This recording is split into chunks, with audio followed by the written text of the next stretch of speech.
My son's friend is staying with us. This morning, I tried to wake both of them up, but the girl didn't wake up. We tried to wake her up. I don't know what it is. I need you to pull back the duvet for me and just look to see if you can see any signs of breathing. I tried to hold the pulse. No, I need you to put your face next to her mouth. Can you feel any breath? Can you see her chest going up and down? No. It was a quiet early morning in Bournemouth, England, when local police got a frantic 999 call. A young woman lay unresponsive in a suburban bedroom. Emily Longley, a 17-year-old student from New Zealand, had met a horrifying end. But how did a bright, adventurous teen end up dead in her wealthy boyfriend's home? What twisted chain of events led to this tragedy? Buckle up, because this is a story of love turned deadly and the shocking secrets hidden behind closed doors. Emily was a fun-loving Kiwi teen with big dreams, a cheerleader, an aspiring model, and a straight-A student who landed in Bournemouth in 2009 to finish high school. From the outside, she had it all: youth, beauty, and a world of possibilities ahead of her. Her dad, Mark, felt a lump in his throat as he watched his confident daughter take the plunge halfway around the world.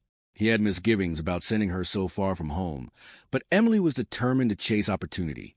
She lived with her doting grandparents and embraced her new life. For months, everything seemed fine. Friends back in Auckland heard about her parties and work, and Emily called them happy days. She was chasing independence, but no one could guess how quickly those dreams would be shattered. As dawn broke over Auckland, Emily's parents Mark and Caroline received a call that would change everything. British police had found a body, and it might be their daughter. Mark's heart sank. He and Caroline scrambled to buy plane tickets, leaving Emily's little sister Hannah with family. On the long flight to England, their world felt surreal. When they landed, their adventure to Britain had turned into a nightmare they could never imagine. Enter Elliot Turner, a slick 20-year-old heir to a jeweler's fortune who looked like he stepped out of a fashion magazine. With his designer sneakers, flashy silver rings, and a silver Bentley, Elliot was part of a wealthy crew of local lads who called themselves a firm. He treated Emily like a trophy girlfriend at first, showering her with attention. But underneath that cool exterior was a big ego and a dangerous obsession. Emily thought he was charming and exciting. After all, at 17, she was young and curious about the world. The two fell in love fast, but nobody told Emily there were wolves in those expensive clothes. Their whirlwind romance seemed like something out of a teen movie. Cozy dinners at fancy restaurants, midnight drives with the moonroof open, and gushy miss you texts even when they were apart. On the surface, it was picture perfect. But as Christmas 2010 came and went, dark clouds began to appear. Elliot started acting weirdly jealous over the smallest things. If Emily so much as smiled at another guy, he glared daggers. He wanted to know where she was at all times and who she was talking to. Text messages began to feel more like chains and sweet notes. Emily once joked to a friend, "This guy's all over me." But deep down she was worried. Something was off.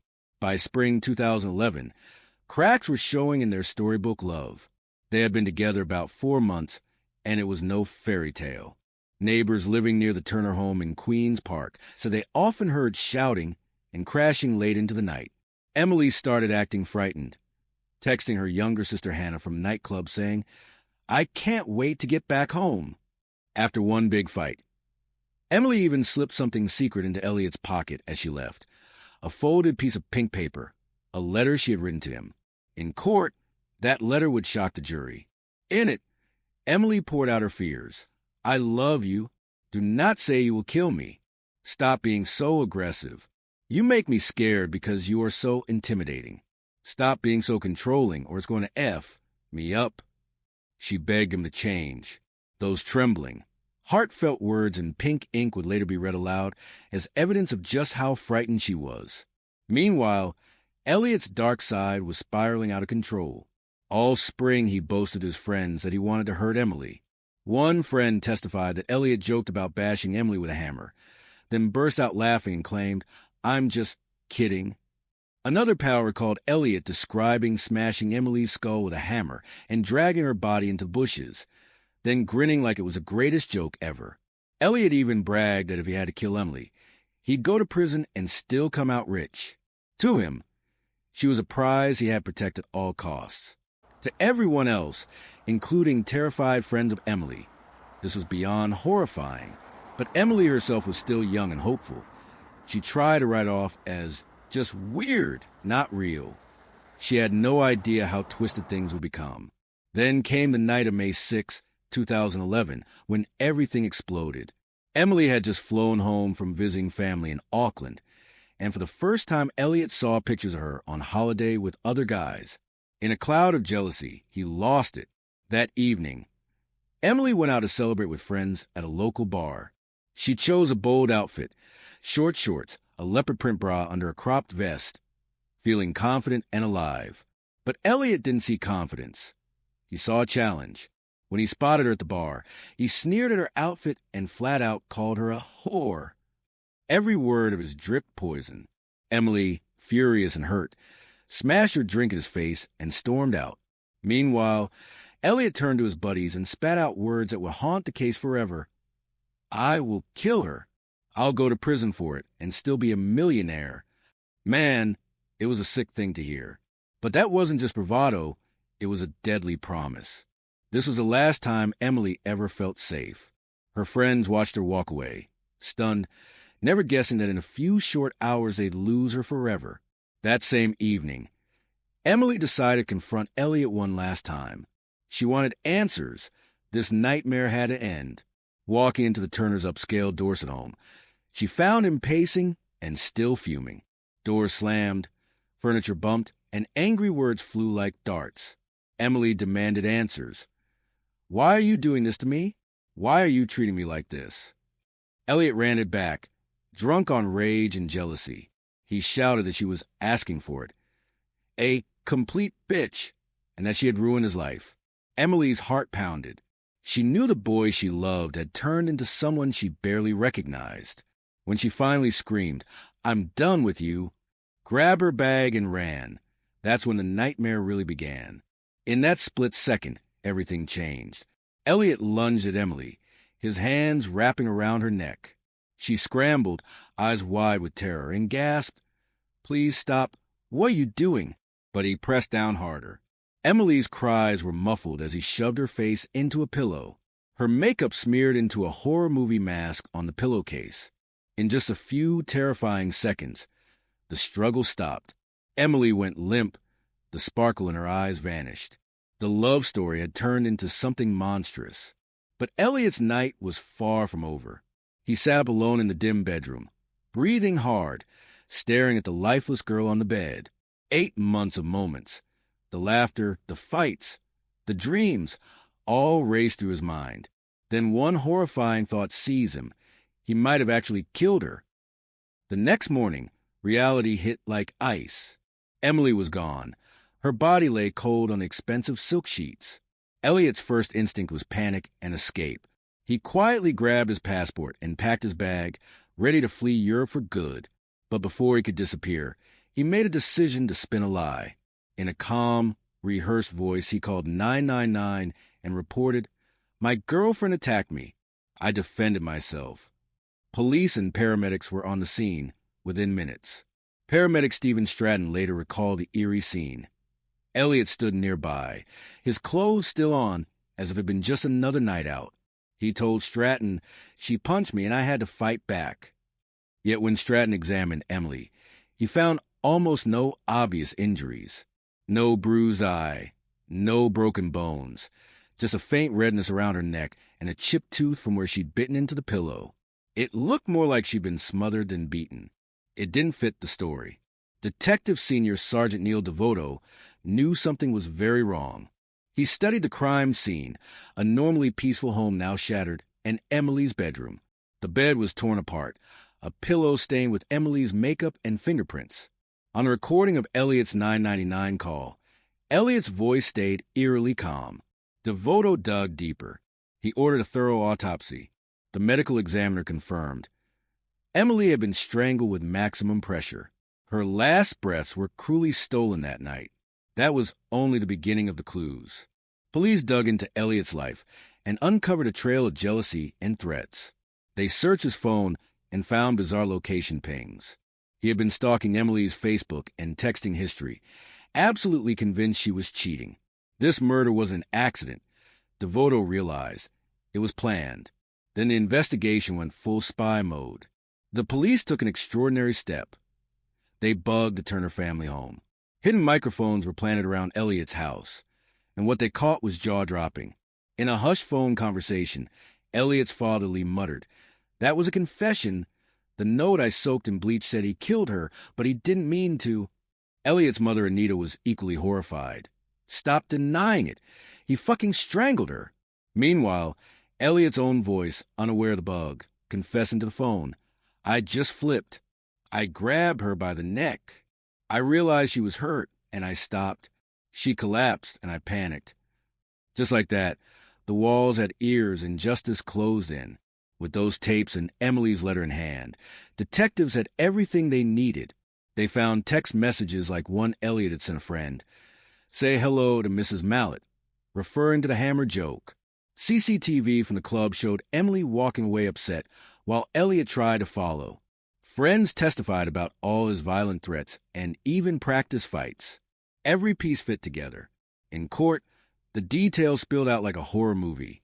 Prosecutors painted Elliot as controlling and cruel. They described how Emily, who once smiled bright, ended her life fearful and exhausted. They played the emergency call. Calm Elliot directing police to find her.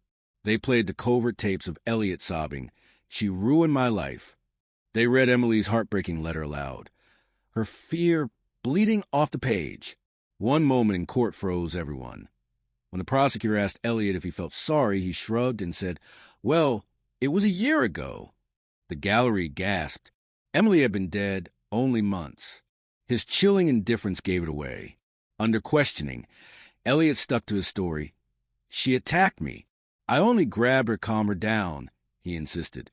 He called his threats just jokes and claimed he still loved Emily. But nobody bought it. Finally, justice arrived. In May 2012, Elliot Turner was convicted of murdering Emily Longley. The judge laid into him, saying Elliot's arrogance and lack of remorse were beyond chilling. She gave Elliot exactly what the law allowed: life in prison with a minimum of 16 years locked up. To the judge, Elliot didn't know love at all. He only knew possession. Elliot's parents, Anita and Lee, were also convicted for trying to cover up the crime. They, too, would face jail time for destroying evidence. Outside the courthouse, Mark, Caroline, and Hannah held each other close. Reporters asked if they felt justice had been served. Through tear-filled eyes, they said they felt relieved Elliot was off the streets, but they also felt determined to honor Emily's memory. Mark quietly promised, "We'll keep talking about Emily as long as it helps anyone." Caroline raised a small white ribbon in Emily's honor. Hannah, young but strong, wiped her eyes, proud that her big sister's story wouldn't be forgotten. He pleaded guilty to perverting the course of justice as well. In court, Elliot even made a bizarre plea, asking if he could serve his sentence in my bedroom with my Bentley and toys. It got a bitter laugh from everyone. It showed just how out of touch he was. In the end, the judge gave Elliot exactly what the law allowed: life in prison with at least 16 years locked up. His parents, Anita and Lee, were also sentenced. They'd helped destroy evidence by bleaching his confession note. Outside the courtroom, Mark, Caroline, and Hannah tried to breathe. Their daughter was gone, but they had won a small victory. Her killer would never walk free. They embraced each other and spoke to the press. Mark said softly that they were relieved Elliot couldn't hurt anyone else now. Emily's mother put her hand on a photo of her daughter and smiled through tears.